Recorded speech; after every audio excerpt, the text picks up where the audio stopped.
جی بالکل دلته کې د میټروپولیټن او د بلدیاتو نمایندګانو له طرفه د صوبایي حکومت د فنډ نه ایشو کولو خلاف احتجاج شروع دی. دا وخت زما سره د ان سی 37 ناظم علمزی فاروقي صاحب موجود دی. هغې سره خبرې کوو. څه به وایي؟ بسم الله الرحمن الرحیم. ډیره مهرباني. زه خو حکومت وخت دا وایم چې تاسو الیکشن کولو څه دپاره الیکشن تاسو کړی، دا زموږ مطالبه خو نه وه. تاسو الیکشن کړی نو اوس مونږ په خلکو باندې خوروي. زموږ فنډ نشته، زموږ علاقې خوارې پرتې دي، زموږ علاقې بالکل پسمانده پرتې دي، د اوبو په دغه نشته. نو زه هغې ته دا درخواست کوم چې مهرباني وکړئ چې مونږ ته فوراً چې کوم دی زموږ چې کوم په کم اکټ باندې تاسو الیکشن کړی هغه بحال کوي. او زموږ حق چې کوم دی دا زموږ حق نه دی، دا د عوام حق دی، زموږ ذاتي حق نه دی، دا د عوام حق دی.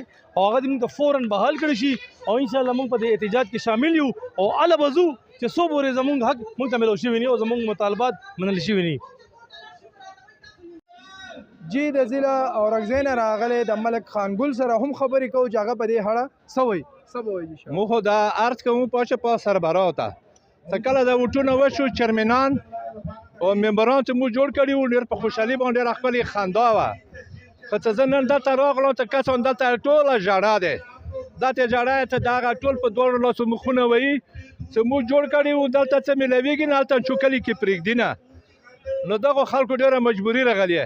خو یوه خبره زه دا کوم، د حکومت ته یې کوم، د پولیس وزیر الله صاحب ته یې کوم، څه موږ دا یایو څه دا خو مو چیرمنان یا ممبرانو دغو ته څه غوندې هر کلین دا څه غوندې زر زر 15,000 شپږ وټونه میلاو شوي او مو بسیات ملک که چیرې دغو مطالبه پوره شوه ټیک دی، که نه شوه که موږ به ملکانو دا پړګیرې ته راوړو.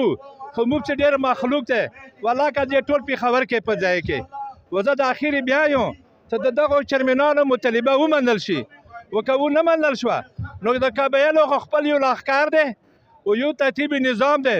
نن کوله ما په سر کې کیدای شي بله د 1000 کسان دا کولې په سر کې دلته دغو څه شانه به شانه ودرېږي او بیا به تکلیف چا ته وي؟ د دغه ټول پېښور عوام ته وي. شکریه.